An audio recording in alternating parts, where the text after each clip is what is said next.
పూరా local. Welcome to పూరా local. ఒకరు నిఖార్సైన తెలంగాణ ఉద్యమకారులు, మరొకరు తెలంగాణలో హిందుత్వవాదాన్ని బలంగా వినిపించిన వారు, ఉద్యమాలకు కేర్ ఆఫ్. అయితే వచ్చే పార్లమెంట్ ఎన్నికల వేళ 3 ప్రధాన పార్టీల అభ్యర్థులు అక్కడ బరిలో నిలిచారు. మరి అక్కడ ఏ జెండా ఎగరబోతోంది చూద్దాం.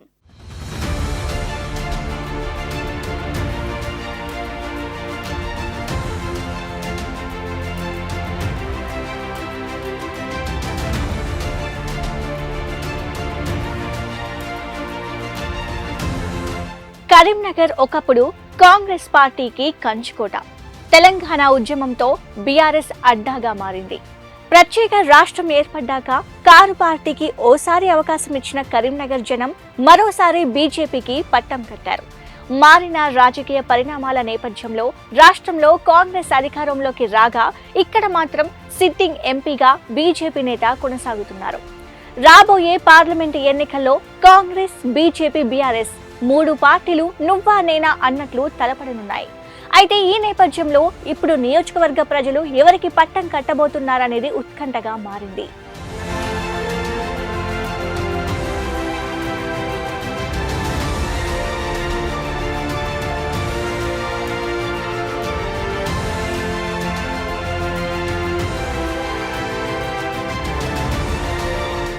విలక్షణ తీర్పుతో ప్రత్యేకత చాటుకున్న కరీంనగర్లో విజయ దుందుబి మోగించేది ఎవరనే దానిపై జోరుగా చర్చలు నడుస్తున్నాయి.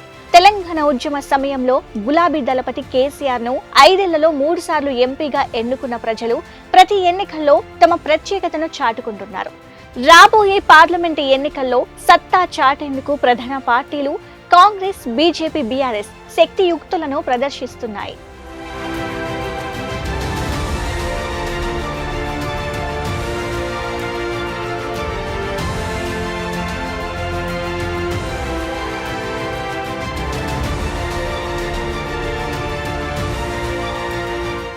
ఐదు జిల్లాల్లో విస్తరించిన కరీంనగర్ పార్లమెంట్ నియోజకవర్గం సెంటర్ ఫర్ అట్రాక్షన్ గా నిలుస్తుంది.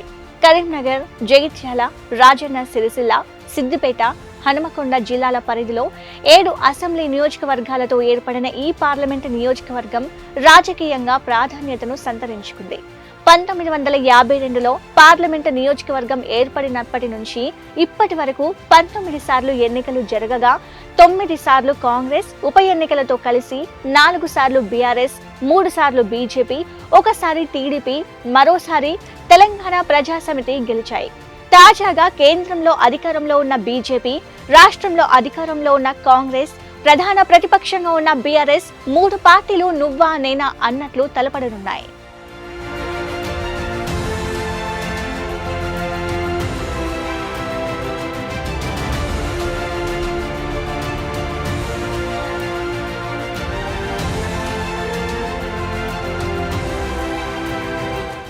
కరీంనగర్ పార్లమెంటు నియోజకవర్గంలో మొత్తం ఓటర్లు 16,37,138 మంది ఉన్నారు. అందులో 8,49,478 మంది పురుషులు, 8,80,142 మంది మహిళలు, 64 మంది థర్డ్ జెండర్ ఓటర్లు ఉన్నారు.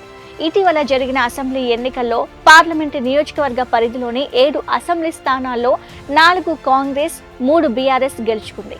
వేములవాడ, హుస్నాబాద్, చొప్పదండి, మానకొండూర్ అసెంబ్లీ నియోజకవర్గాల్లో కాంగ్రెస్ విజయకేతనం ఎగురవేయగా కరీంనగర్, సిరిసిల్ల, హుజూరాబాద్ అసెంబ్లీ స్థానాలను బీఆర్ఎస్ దక్కించుకుంది. బీజేపీ హుజూరాబాద్ సిట్టింగ్ స్థానాన్ని కోల్పోయింది. హుజూరాబాద్, కరీంనగర్లో బీజేపీ 2వ స్థానంలో నిలిచింది. తాజాగా జరగబోయే లోక్సభ ఎన్నికల్లో బీజేపీ నుంచి sitting MP Bandi Sanjay, BRS నుంచి మాజీ ఎంపీ వినోద్ కుమార్, కాంగ్రెస్ నుంచి వెలిచాల రాజేందర్ రావు బరిలో నిలుస్తున్నారు.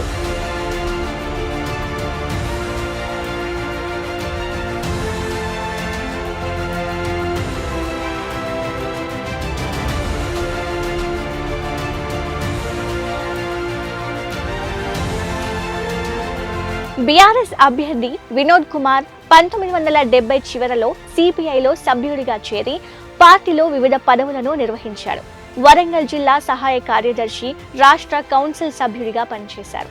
రాజకీయాల్లోనే కాకుండా వివిధ ప్రజా ఉద్యమాలు, ప్రపంచ శాంతి, జాతీయ, అంతర్జాతీయ సెమినార్లలో పాల్గొని ఇండో సోవియట్ సాంస్కృతిక సమాజం యొక్క క్రియాశీల సభ్యులుగా చేరారు.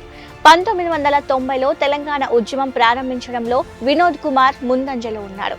తెలంగాణ ప్రాంతంలో వెనుకబడిన పరిస్థితుల గురించి జరిగిన అనేక చర్చలు, సెమినార్లు, రౌండ్ టేబుల్ సమావేశాల్లో పాల్గొన్నారు. హైదరాబాద్ రాజధానిగా ప్రత్యేక తెలంగాణ రాష్ట్ర ఏర్పాటే ఏకైక ఎజెండాగా కేసీఆర్ 2001 ఏప్రిల్ 27న ఏర్పాటు చేసిన తెలంగాణ రాష్ట్ర సమితిలో వ్యవస్థాపక సభ్యులుగా ఉన్నారు.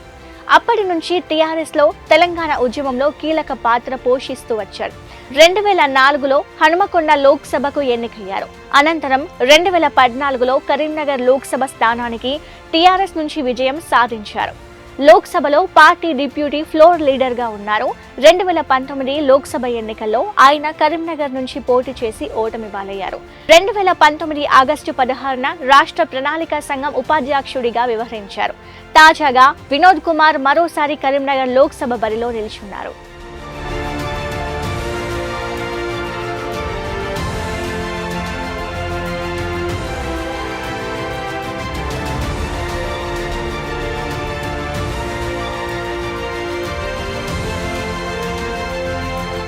బోయినపల్లి వినోద్ కుమార్ కు ఈ ఎన్నికల్లో చేదు అనుభవం ఎదురవుతుందని తెలుస్తోంది. 2014 ఎన్నికల్లో టీఆర్ఎస్, తెలంగాణ ఉద్యమం సెంటిమెంట్ కలిసి వచ్చినప్పటికీ ఈ ఎన్నికల్లో మాత్రం అవి చెల్లవని తెలుస్తోంది. ఎందుకంటే గతంలో ఎంపీగా ఉన్న సమయంలో కరీంనగర్ కు వినోద్ కుమార్ చెప్పుకునే పనులు చేసినట్టుగా ఏం లేవనే చెప్పాలి. ఢిల్లీకి, హైదరాబాద్కే పరిమితమయ్యారని విమర్శలు ఉన్నాయి. దీంతో బోయినపల్లి వినోద్ కుమార్ ఈ ఎన్నికల్లో అనుకున్నంతగా ప్రభావం చూపరని విశ్వసనీయ సమాచారం.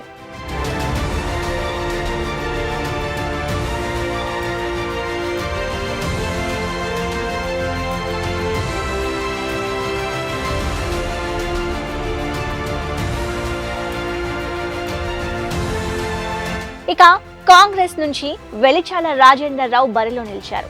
కరీంనగర్ సీటు కోసం చివరి వరకు వెలిచాల రాజేందర్ రావు, మాజీ ఎమ్మెల్యే అల్గిరెడ్డి ప్రవీణ్ రెడ్డి పోటీ పడగా చివరికి రాజేందర్ రావు వైపే అధిష్టానం మొగ్గు చూపింది. రాజేందర్ రావు అభ్యర్థిత్వానికి మంత్రి పొన్నం ప్రభాకర్, ప్రభుత్వ విప్ ఆది శ్రీనివాస్, ఎమ్మెల్యేలు కవ్వంపల్లి సత్యనారాయణ, మేడిపల్లి సత్యంతో పాటు నియోజకవర్గ ఇన్ఛార్జీలు ఒడితల ప్రణవ్, పురమల్ల శ్రీనివాస్, కేకే మహేందర్ రెడ్డి మద్దతుగా నిలిచారు. రాజేందర్ రావు తండ్రి వెలిచాల జగపతిరావు కరీంనగర్ ఎమ్మెల్యేగా పనిచేశారు. రాజేందర్ రావు గతంలో కరీంనగర్ వ్యవసాయ మార్కెట్ కమిటీ చైర్మన్ గా పనిచేశారు. కొంతకాలం టీఆర్ఎస్ తర్వాత ప్రజారాజ్యంలో ఉన్నారు. 2009 లోక్సభ ఎన్నికల్లో ప్రజారాజ్యం అభ్యర్థిగా కరీంనగర్ నుంచి పోటీ చేసి 1.75 లక్షల ఓట్లు సాధించారు. తర్వాత పాలిటిక్స్ కు దూరమయ్యారు. తాజాగా మరోమారు కాంగ్రెస్ అధిష్టానం టికెట్ అనౌన్స్ చేయడంతో బీజేపీ, బీఆర్ఎస్ అభ్యర్థులతో పోటీ పడుతున్నారు.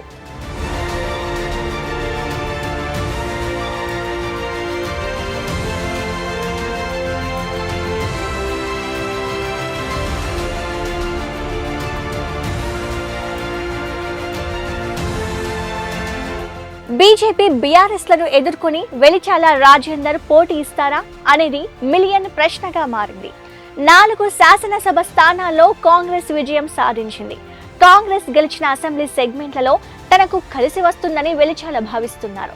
కానీ కాంగ్రెస్ పార్టీకి అనతి కాలంలో తీవ్ర వ్యతిరేకత వచ్చిందని, చెప్పిన హామీలు అమలు చేయకపోవడం, రైతుల వరి ధాన్యాన్ని కొనుగోలు చేయకపోవడం, రుణమాఫీ చేయకపోవడం లాంటివి ఆయనకు మైనస్ గా మారే అవకాశాలు ఉన్నాయి.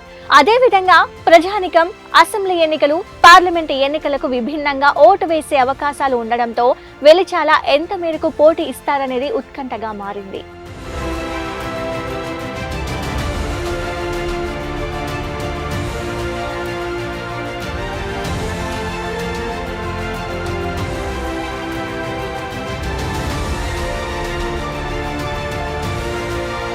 బీజేపీ నుంచి సిట్టింగ్ ఎంపీ బండి సంజయ్ బరిలో నిలిచారు.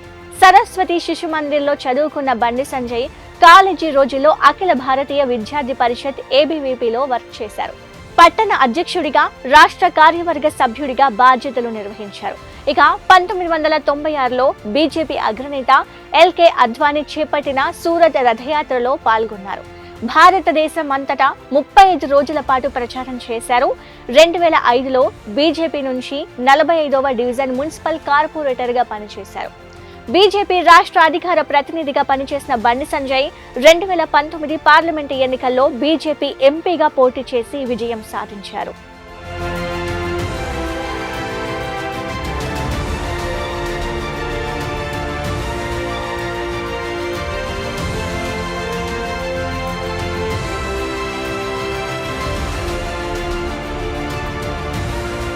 ఎంపీగా గెలుపొందిన అనతి కాలంలోనే బీజేపీ హైకమాండ్ ఆయనకు బీజేపీ రాష్ట్ర రథసారథి పగ్గాలు అప్పచెప్పారు.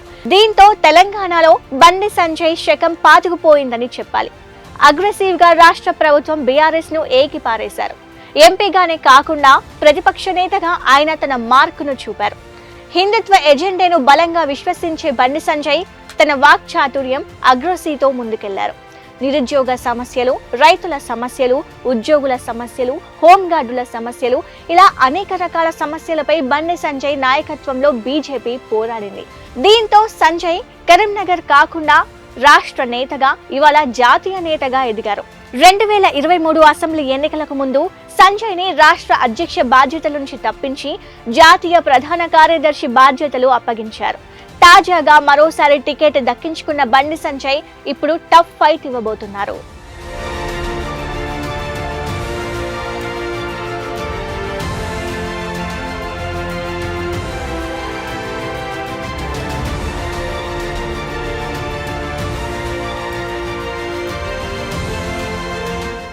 కరీంనగర్ ఎంపీగా మరోమారు బండి సంజయ్ విజయం సాధించే అవకాశాలు మెండుగా ఉన్నాయి.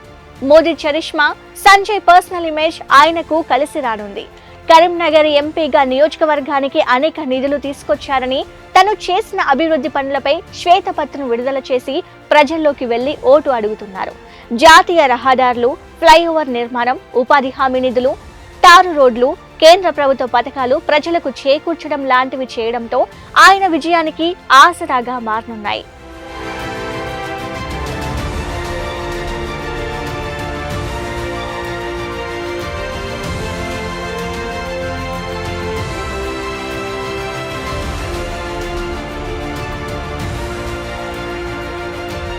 ఇక 3 ప్రధాన పార్టీలు తక్కువేం కాదన్నట్లు వ్యవహరించడంతో తాజాగా కరీంనగర్ రాజకీయాలు రక్తి కట్టిస్తున్నాయి. ప్రధాన రాజకీయ పార్టీల నేతల మధ్య మాటల యుద్ధం సాగుతుంది.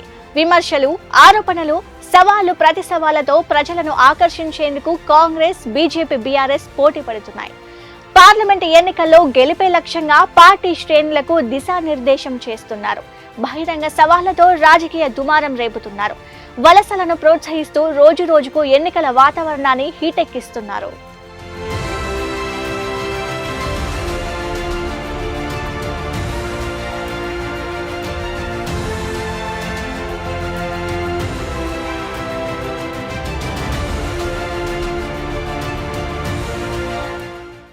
ఇది వాల్టి స్పెషల్ స్టోరీ.